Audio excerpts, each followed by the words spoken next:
केंद्र सरकार के कर्मचारियों के लिए हाल ही में एक अपडेट सामने आया है। सरकार ने 8वें वेतन आयोग यानी 8th पे कमीशन के लिए टर्म्स ऑफ रेफरेंस जारी कर दिए हैं। इसका अर्थ है कि आयोग को अपने काम की प्रक्रिया और दिशा निर्देश दे दिए गए हैं। इससे आने वाले समय में कर्मचारियों के वेतन भत्तों और पेंशन में बड़े बदलाव की उम्मीद बढ़ गई है।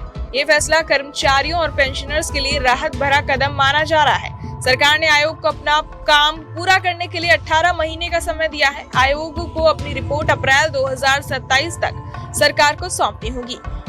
उसके बाद रिपोर्ट की समीक्षा लेबर और फाइनेंस मंत्रालय करेगा और उसके अनुमोदन के बाद इसे कैबिनेट से मंजूरी मिलेगी।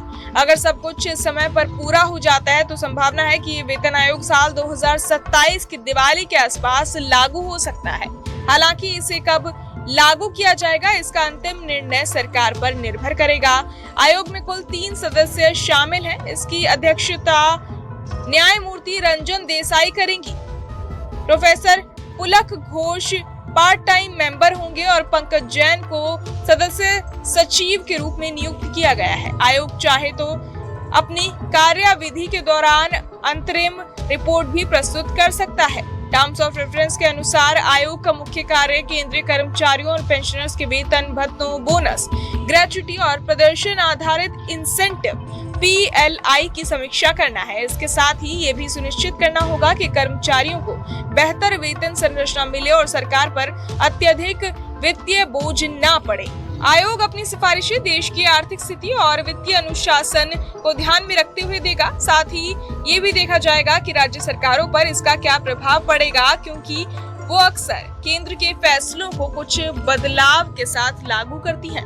इसके अलावा आयोग पब्लिक सेक्टर और प्राइवेट सेक्टर के कर्मचारियों की सैलरी संरचना का तुलनात्मक अध्ययन भी करेगा।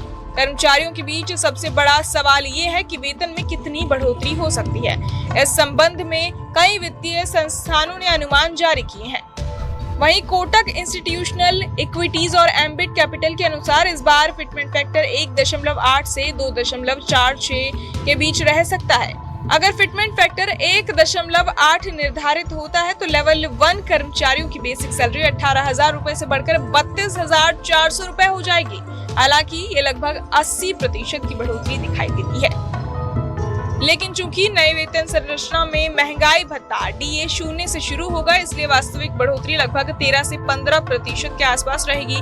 8वें वेतन आयोग के तहत केवल सैलरी में बदलाव ही नहीं होगा, बल्कि बोनस, ग्रेच्युटी, रिटायरमेंट लाभ और PLI जैसे अन्य पहलुओं की भी समीक्षा की जाएगी।